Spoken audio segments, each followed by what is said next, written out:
What is human history? It is a record of the victors of power and purpose, evolution, the agricultural revolution, and so on. Most are at least vaguely familiar with these concepts. But what if it is not quite so simple? What if the stories of the ancients, tales of gods and angels, of giants and disasters, are more literal than they might seem upon first glance? Look closer, and an alternative history of the human race may be revealed, one which totally upends conventional knowledge and the history of power. This is an alternative history which has been censored out of human understanding, mostly forgotten or ignored, until now. In early 1946, in the region now known as the West Bank, a group of Bedouin teenagers were tending to their sheep and goats near the ancient settlement of Qumran. To pass the time, monotonous as it was, they threw around the rocks they found littered across the rugged desert terrain. When one such rock was thrown into the dark expanse of a cave, the teenagers were surprised to hear a loud, shattering noise echoing from within. Exploring, they found a collection of large clay jars, one of which had been broken. Though they did not know it at the moment, these teenagers had made a historic discovery. Inside the jars were a series of ancient scrolls. In the years that followed this discovery, archaeologists, historians, and treasure hunters would find additional scroll fragments in 10 other caves in the area, their composition forming some 800 to 900 manuscripts collectively known as the Dead Sea Scrolls. Among these manuscripts were large portions of a mysterious, non-canonical religious text which had long been forgotten. It was called the Book of Enoch. In its entirety, the Book of Enoch is made up of 5 books: the Book of Watchers, Book of Parables, the Astronomical Book, the Dream Visions, and the Epistles of Enoch, containing some 100 chapters. These chapters tell the story of the 7th patriarch in the book of Genesis, Enoch, the father of Methuselah and grandfather of Noah, the same Noah in the biblical story of Noah's Ark. Yet this was not the biblical story of Noah's Ark. In fact, the Book of Enoch provides an entirely different recounting of the events leading up to the great flood of Noah's time. That is, a completely different doctrinal history. It tells a story of the Watchers, explained in biblical terms to be fallen angels, sent to earth to watch over humans at some undefined and ancient point in time. Unfortunately, far from merely watching humans, these watchers became infatuated by human women and in short order began to engage in depraved sexual acts with them. The Book of Enoch tells of the children born through this interbreeding between watchers and humans, called the Nephilim. These Nephilim were as described: giants and savages that endangered and pillaged humanity, or, said another way, supernatural man-eating giants.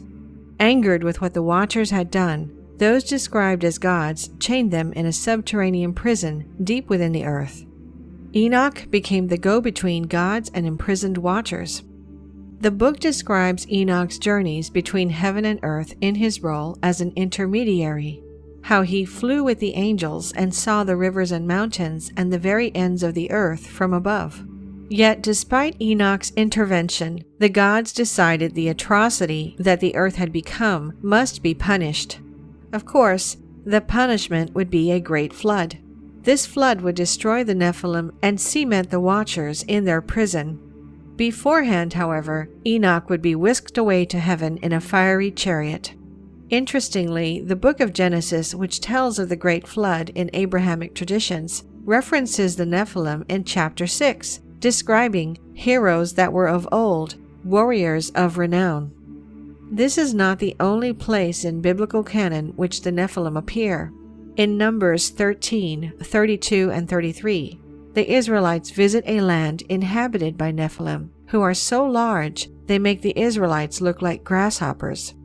Of course, many things in the Bible are seen in modern times as allegorical, that is, more philosophical myth than historical record.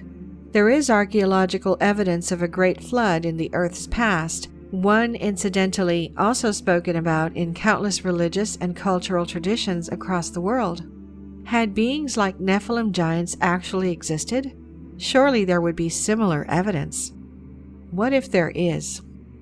In our 30-minute documentary video about giants, which we linked in the description and comments, we highlighted dozens of stories of enormous skeletons unearthed across North America, together with many newspaper articles from the late 19th and early 20th century, suggesting that ancient giants were indeed real and coexisted with early humans. This is not a phenomenon confined to the United States. Similarly, enormous skeletons have been found in the Amazon rainforest, Africa, and elsewhere. In fact, stories of giants permeate human history and tradition. The famed explorer Marco Polo once wrote of a race of giants in Zanzibar who were so strong they can carry as many as 4 ordinary men, while the people of modern-day Tangier, Morocco, once claimed their city's founder was a giant named Antaeus. According to Irish myth, the so-called Giant's Causeway off the northeast coast of Ireland, an astonishing 40,000 interlocking columns of rock, was built by the Irish giant Finn McCool so that he could walk across the sea to Scotland to fight another giant. Further, stories of giants dot Norse legends and ancient Greek mythology. Perhaps if giants did exist, as these records across countless cultures suggest, then the Book of Enoch is less allegorical than it might originally appear, less fantastical myth, and more grounded in actual history. It is interesting to note that for centuries, the Book of Enoch was an important part of both Christian and Jewish religious traditions. Many, if not most, sects accepted the book as scripture. Further, some have even suggested that the Book of Enoch was the inspiration for the Book of Genesis, due to their many parallels and overlapping stories. The question is thus, what happened? Why is the Book of Enoch not part of the Bible? To answer this, we must go back to the early centuries after the death of Jesus Christ. Far from the rigid canon of 39 Old Testament and 27 New Testament books that we know as the Bible today. Originally, there were numerous Gospels and religious texts which made up the broad spectrum of Christian tradition. As the Christian religion grew after the death of Jesus, the burgeoning Christian church needed to know which texts should be read and followed, which teachings should be applied, which texts would be deemed as acceptable and divinely inspired. The church needed, out of diversity, to create uniformity. They needed an official canon. In a story popularized in modern times by Dan Brown's seminal work, The Da Vinci Code, this canonization is remembered as happening somewhat nefariously at the Council of Nicaea in the 4th century. There, according to the story, Emperor Constantine and other high-ranking church authorities shaped the Christian canon to conform to their own secret agenda. Unfortunately, this is not historically accurate. The Council of Nicaea did not determine the official Christian canon. Don't blame Dan Brown.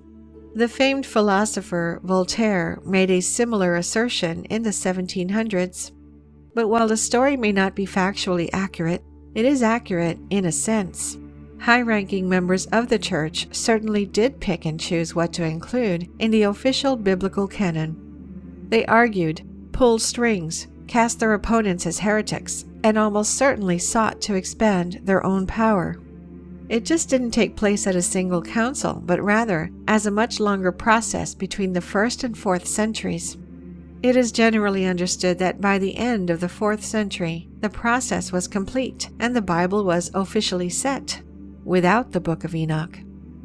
How could something as influential, if not vital, as the Book of Enoch be left out? To answer this question, one might examine other Gospels which were also censored from the final product.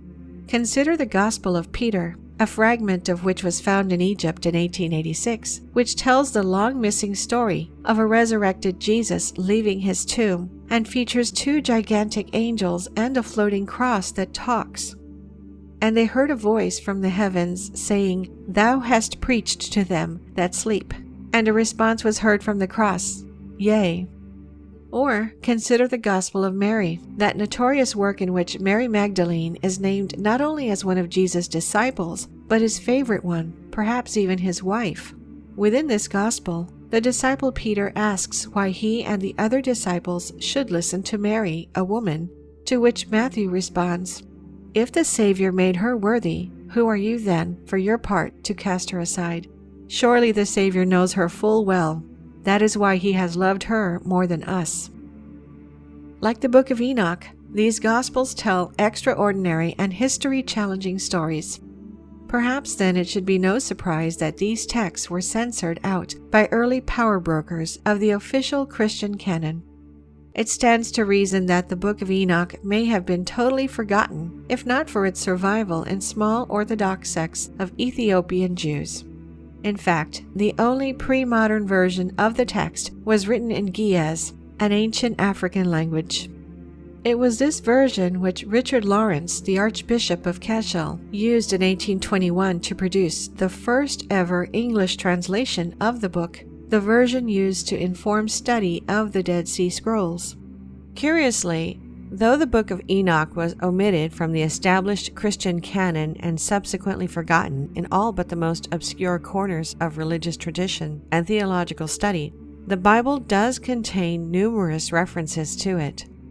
There are references to the Nephilim in Genesis and Numbers. Genesis also contains an extensive recounting of Enoch's lineage. The book of Hebrews describes how God had taken Enoch away, seemingly a reference to his being taken to heaven via fiery chariot before the great flood.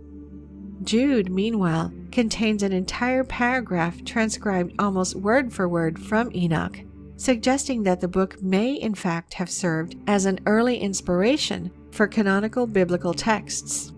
Further, Corinthians 11:5-6 contains instructions from St. Paul that women should cover their heads while in church.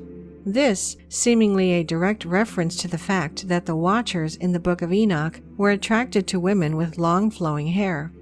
This is a practice which remains in Roman Catholicism and Islam to this day. Though it was censored, even forgotten, the Book of Enoch never truly disappeared. There is something deeper behind the Book of Enoch and its incredible stories, something which goes beyond simply whether or not it is part of the Christian canon. It has been pointed out that Enoch, the seventh patriarch of the Bible, seems to reflect the seventh antediluvian king Enmendarana in Babylonian tradition. The ancient Greeks believed Enoch to be the same as the god Hermes, while ancient Egyptians had someone similar in their own tradition. The examples could continue, and so it must be asked, why does Enoch, no matter his name, keep appearing in the traditions of the ancients? The answer may go back further than the Greeks, Egyptians, or even the Babylonians, back to the ancient Sumerians. According to Sumerian texts, Earth was visited by a group of supernatural beings sometime in the distant past. These visitors are described in Sumerian tradition in a way that is eerily similar to descriptions of the Watchers in the Book of Enoch. Instead of Watchers, however, Sumerians call these beings the Anunnaki, which literally means those who came from the heavens. They were gods to the Sumerians. To modern thinkers like Zecharia Sitchin and Erich von Däniken, they were an ancient race of aliens who came to Earth. Interestingly, Sumerian texts tell stories of these Anunnaki, much like the Watchers, beginning to interbreed with human beings, creating an entirely new species in the process, reflecting the creation of the Nephilim. Like the gods of the Book of Enoch, the Anunnaki became angered with the condition of the earth and brought about a great flood. Is it possible the Book of Enoch, as well as other related traditions, are simply retelling the older Sumerian story of the Anunnaki? Consider the agricultural revolution, which began around 10,000 BCE, during which time human beings transitioned from a lifestyle of hunting and gathering to one of agriculture and settlement. According to historical record, as early as 9500 BCE, in what is now modern Kurdistan, barley, wheat, and rye were being cultivated. Oats, peas, and lentils were being grown, while goats and sheep were domesticated. Some 500 years after that, copper and lead smelting were taking place in the region alongside weaving and pottery making. Additionally, this ancient Kurdish culture was the first to develop a script, standing as one of humanity's earliest literate societies. Some have asked how human beings could have made this jump so fast. Interestingly, the Kurdish people claim to be the descendants of the children of the jinn, the children of spirits. Is this an ancient cultural reference to the procreation between Anunnaki and human women? According to the Sumerians, it was the Anunnaki who brought advanced knowledge and technology to human beings, lending a helping hand, as it were, to the progression of human civilization. Many have suggested that this explains seemingly impossible monuments like the pyramids of Giza or Teotihuacan, those ancient monuments of extraordinary sophistication, which is completely unexplained by the cultural and social circumstances of historical record. Perhaps this also explains how human beings were able to transition from nomadic hunter-gatherers to sophisticated civilizations in a historically insignificant amount of time. Incredibly, the Book of Enoch describes an almost identical process taking place, with the Watchers mirroring the Anunnaki in providing humans with advanced knowledge and technology. They teach humans metallurgy and mining, science and medicine, how to read and write, and how to read the stars. They teach humans to wear cosmetics and make jewelry, and reveal the secrets of the art of war. The Book of Enoch 8:1-3a reads, "And Azazel taught men to make swords and knives and shields and breastplates, and made known to them the metals of the earth and the art of working them, and bracelets and ornaments, and the use of antimony and the beautifying of the eyelids, and all kinds of costly stones and all coloring tinctures. And there arose much godlessness, and they committed fornication, and they were led astray and became corrupt in all their ways." Was the Book of Enoch in this way merely reflecting and retelling the story of the Anunnaki? It is interesting that the most common example given of something completely unexplained by the cultural and social circumstances of historical record, that is to say, something the Anunnaki must surely have helped ancient humans with, are the Egyptian pyramids. According to the ancient Arabian historian Al-Marizi, these pyramids were built by a king named Sarid, who lived before the Great Flood. Incidentally, Sarid, translated into Hebrew, is Enoch. Consider elsewhere in the Book of Enoch, in a chapter in which Enoch bears witness to the secrets of the lightnings and the secrets of the thunder. Some have suggested this chapter is meant to illuminate the riddles of energy and electricity. Again, this relates directly to the Anunnaki, who many believe have been trying to reveal similar secrets to human beings through crop circles for some time. In our latest video called "Crop Circles Contain Blueprints for Free Energy Devices," we talked about how in only the past few decades, crop circles have appeared across the world detailing complex mathematical equations, magnetic diagrams and motors, mechanical routers, and the field lines of an electrical charge, the work, according to some, of the Anunnaki. In fact, consider Enoch's description of his journey to meet the gods while keeping in mind the UFO sightings which often accompany and complement these crop circles. "I was taken to a kind of floating palace," Enoch said. "It was huge, like carved glass. The floor had glass plates. Through the floor, you could see the stars we were crossing." With this in mind, one might wonder if the fiery chariot which took Enoch away before the Great Flood was not in fact an alien spacecraft. It may seem hard to believe that stories as mind-blowing as these, of Watchers and Anunnaki and Nephilim giants, stories which permeated ancient cultures for thousands of years, should be largely forgotten. The Sumerians erased from the pantheon of ancient civilizations. The Book of Enoch censored from biblical canon. However, given the way these stories fundamentally reshape human history and redefine what human beings are, their exclusion is perhaps no surprise. Yet, maybe these stories were not, in fact, totally erased. Consider the well-known biblical story of Adam and Eve and the Garden of Eden. Read it not literally, nor philosophically, but as an allegory. Read it metaphorically. God creates Adam to watch over the earth, much as the gods send the watchers to do in the Book of Enoch. From Adam's rib, God creates Eve. Adam and Eve procreate, representing the interbreeding between the watchers and human females. Adam and Eve are told they can eat anything they want in the Garden of Eden, except fruit from the tree of knowledge of good and evil. Of course, they do eat from the tree of knowledge, representative of the watchers bringing advanced technology and knowledge to human beings, which perhaps they were not mentally evolved enough to handle.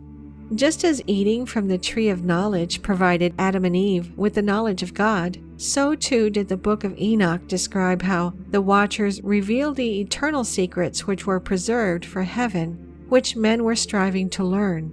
Reading the story of Adam and Eve this way, it is easy to see the parallels between it and the Book of Enoch.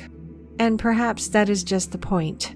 Perhaps the people who wrote the story of Adam and Eve were simply retelling the stories in the Book of Enoch in their own way. Retelling the Sumerian story of the Anunnaki, as so many across religions and cultures had before them, inserting this crucial piece of human history allegorically into their own religious canon, so that these ancient records could continue to exist. What is human history? Is it that which is understood through officially sanctioned history books? Or is it something deeper, something more incredible, if perhaps forgotten? Maybe the answer has been hiding in plain sight the whole time. Thank you for watching. If you enjoyed the video, please hit the like button. And if you're new, hit subscribe and the bell next to it for future notifications.